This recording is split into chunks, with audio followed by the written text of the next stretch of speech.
Relación médico-paciente, Cátedra de Psicología Médica, Facultad de Ciencias de la Salud, Universidad Católica Nuestra Señora de la Asunción. Las relaciones interpersonales pueden ser de distintos tipos, algunas de carácter superficial y otras de mayor complejidad, como la que tiene lugar entre el médico y su paciente. El médico, en su condición de profesional, debe estar dispuesto a brindar su ayuda de forma humanitaria y sensible, ya que es el pilar sobre el que descansa el nivel de satisfacción de la atención médica hacia el paciente. Se denomina RMP, relación médico-paciente, al modo en que interaccionan el profesional médico y el paciente y o su familia. Esta interacción es básicamente un proceso de comunicación, de intercambio entre personas. Por ello, para cada paciente, para cada profesional, puede representar significados diferentes, dado que la relación se ve particularmente influida por la percepción y la experiencia de cada individuo, ya sea el paciente o el médico. Clasificación de relación médico-paciente. 1. La relación activo-pasiva. Es aquella que se establece con pacientes en estado de coma o que se encuentran en una situación que no les permite establecer una relación más participativa, como es el caso del paciente con edema agudo de pulmón. 2. Relación cooperativa guiada. Es la que se establece con los pacientes que están en condiciones de cooperar en su diagnóstico y tratamiento, como ocurre en algunas enfermedades agudas, neumonía por ejemplo, y crónicas como la hipertensión arterial. 3. La relación de participación mutua. No solo contempla el cumplimiento del tratamiento, sino el control en discusión frontal de situaciones y actitudes relacionadas con la causa y la evolución de la enfermedad.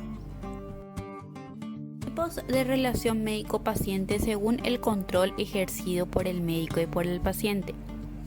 La evidencia científica demuestra que determinados estilos de relación entre médicos y pacientes son más eficaces que otros en el cumplimiento de regímenes terapéuticos, la satisfacción de los pacientes con el sistema de salud, la propia evolución de los problemas clínicos y la disminución de litigios por prácticas inadecuadas. El tipo de relación que establecemos con nuestros pacientes ejerce una influencia directa en la efectividad misma de la asistencia médica. Podríamos reconocer entonces 4 tipos básicos de relación entre médicos y pacientes, atendiendo al grado de control que ejerce cada uno de los actores sobre esta interacción. Cuando el médico domina la relación, tomando las decisiones que cree más convenientes para el paciente, hablamos de relación paternalista. El trabajo del paciente consiste en cooperar con los consejos del médico, es decir, cumplir las órdenes médicas. Esta es la forma tradicional de relación médico-paciente y aún es muy común en nuestro medio. Funciona mejor con los pacientes de menor grado de escolaridad y que aceptan de buen grado la autoridad. Los pacientes más jóvenes, con mayor nivel educativo y más escépticos, suelen ser más asertivos y demandantes. Ejercen mayor control que el médico y dan la sensación de que consumen servicios sanitarios cuando están delante del profesional. Este es el modelo consumista de relación.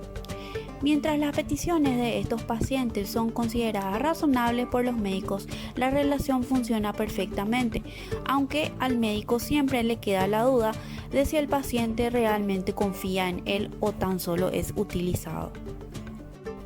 En el modelo mutual, el control y el poder en la relación están equilibrados entre médicos y pacientes. Se trata de un encuentro entre expertos, en el que cada uno se esfuerza en aportar y responsabilizarse en la medida de sus posibilidades. Este es el modelo que más se invoca cuando se trata de conseguir unas relaciones maduras con los pacientes. La relación se considera ausente cuando ni los pacientes ni los médicos ejercen un control suficiente. Los pacientes pueden llegar a abandonar los tratamientos pensando que no se les ha hecho el caso que hubiera sido preciso o que el médico es incompetente o insensible. No podemos decir de forma categórica que haya un tipo de relación buena o otra mala, y por tanto tengamos que decantarnos en sentido general por un modelo que atesore determinados créditos científicos, económicos o sociales. Más bien deberíamos hacer un esfuerzo por conocer qué tipo de relación se adapta mejor al paciente y al problema que tenemos hoy ante nosotros, y teniendo en cuenta nuestras características personales, hacer un esfuerzo por actuar en consecuencia. También podemos ver las perspectivas predominantes de la relación médico-paciente. El médico centrado en el paciente o deliberativo trata de conocer los temores, las expectativas y los deseos de éste para ofrecerle las opciones que puedan ser compatibles con sus propios esquemas. De esta forma, intenta que dichas acciones a la vez sean aceptables y factibles y consideradas por el paciente con el propósito de facilitar su realización. Por ello, se esfuerza en conseguir acuerdos con el paciente. El médico que sigue un modelo sistémico explora los valores culturales y las influencias familiares del paciente al recoger información para elaborar su lista de problemas y barajar sus posibles soluciones. A veces define a la familia como unidad de atención. La responsabilidad del cuidado sanitario será compartida entre el médico, el paciente y la familia. En la medida en que los apoyos son mayores, más fácil será que el paciente consiga cambios importantes de su conducta.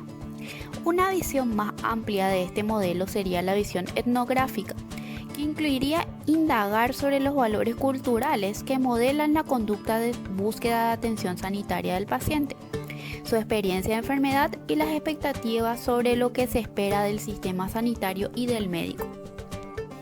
Gran cantidad de circunstancias particulares condicionan el acto clínico en general y el empleo de uno u otro estilo de comunicación en particular, pero también sus estados de ánimo y el conocimiento que el médico tiene de estos pacientes, adquirido después de múltiples contactos previos. Aunque para que un paciente confíe en su médico, los aspectos comunicacionales y de competencia son clave. Por regla general, la confianza se va adquiriendo progresivamente después de que el paciente interpreta lo que ocurre tras múltiples encuentros. Cada paciente puede desear estilos de consulta diferentes. Incluso un mismo paciente puede modificar el estilo deseado según las circunstancias. Uno de los retos más importantes que tiene el médico es demostrar su capacidad para realizar una atención individualizada con cada paciente en cada una de las diferentes interacciones que mantiene con él. Esto implica la necesidad de superar el dualismo científico, ya que solo una vivencia auténtica de cada nueva situación es lo que puede permitir al médico determinar y adaptarse al tipo de relación clínica más adecuada. Cuando el médico considera la relación médico-paciente como una medida del cumplimiento de un objetivo en vez de una relación humana, esto puede convertirse en un problema adicional. Para establecer una relación humana de calidad, el médico debe cultivar la capacidad de conocerse, tanto sus motivaciones como sus propias emociones. Ese proceso de reflexionar y afinar sobre sí mismo es una obligación fundamental. Etapas del curso de la entrevista médica. Número 1. Recepción. La entrevista médica debe comenzar por el establecimiento de una relación con el paciente basada en la confianza, la seguridad y la simpatía. Es preciso que el médico en esta etapa agudice su apreciación sobre el paciente en aquellos signos que le pueden ser útiles, tales como la expresividad, la atención, el estado anímico, la gestualidad del sujeto, sobre los cuales deberá trabajar en torno al rapport que tratará de alcanzar en esta etapa. La primera impresión que el paciente obtiene del médico en muchas ocasiones está determinada por la forma de vestir, el tono y el volumen de su voz, la edad e incluso el sexo, así como la postura que se adopta frente al paciente. Número 2. Identificación. Una vez establecido el rapport, se pasa al problema fundamental, que en este caso es el motivo de consulta, y es la etapa en que se penetra la relación médico-paciente. En esta etapa se conocen algunas características de su paciente, como son el nivel sociocultural, su expresividad, que permitirá emplear un lenguaje entendible que facilite la comunicación entre ambos. Cuando se define el motivo de consulta, la orientación de la entrevista está dirigida a la comprensión del problema planteado y a la búsqueda de su solución. 3. Interrogatorio. Esta es la etapa más importante de la relación médico-paciente. El interrogatorio constituye uno de los aspectos más difíciles de la historia clínica y el que requiere más tiempo, capacidad y dedicación. Inicialmente el paciente expresará libremente su sintomatología sin interrumpirlo, salvo que se salga del hilo conductor, y siempre se debe interrumpirlo con suavidad y delicadeza.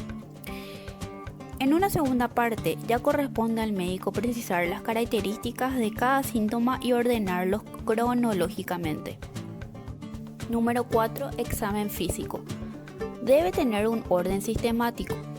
En privacidad, respetar el pudor del enfermo y por supuesto dedicar el mayor tiempo al aparato u órgano que se sospeche que sea el más afectado, sin dejar de examinar el resto de los sistemas. 5. Manejo de los exámenes complementarios. Es deber del médico explicar las investigaciones a realizar y en caso de posibles riesgos pedir su consentimiento. Igualmente, al comunicar sus resultados debe cuidar de sus manifestaciones verbales y extraverbales que pueden ocasionar iatrogenia. 6. Información final. El último paso, que no por ser el último deja de ser importante, lo constituye la información al final de la consulta en el paciente ambulatorio y en la reunión al alta en caso de un paciente internado, donde debe explicarse con detalle cuál es el diagnóstico, tratamiento y el seguimiento evolutivo. Tanto la información insuficiente como su exageración pueden ser causa de iatrogenia. Este es un aspecto muy delicado que el médico tiene que manejar con mucho tacto, teniendo en cuenta el tipo de enfermedad y la personalidad del paciente y hasta dónde se puede llegar en la información. Durante el desarrollo de la entrevista médica, el médico debe tomar contacto con el paciente, saber escoger el trato más adecuado para cada paciente, saber escuchar y ser capaz de dirigir la entrevista, saber qué preguntar y cómo preguntar, saber cuándo hacer las anotaciones y saber registrar la información.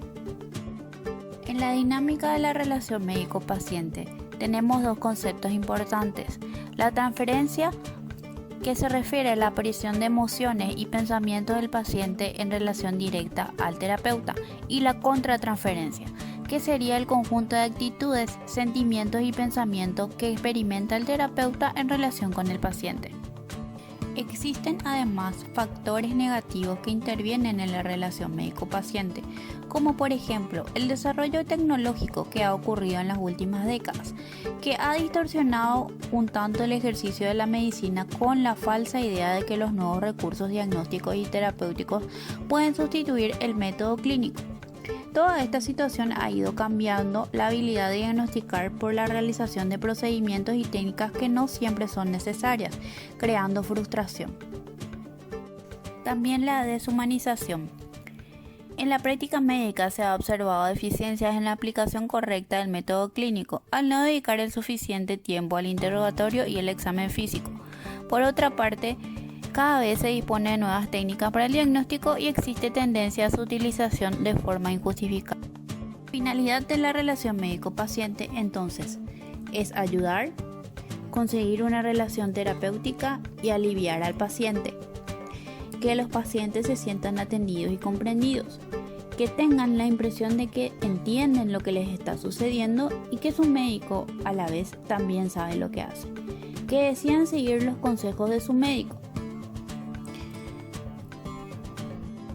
La mayor parte de las veces depende más de la relación que haya establecido con su médico y de la confianza que hayan depositado en él, que en los conocimientos realmente empleados por el profesional.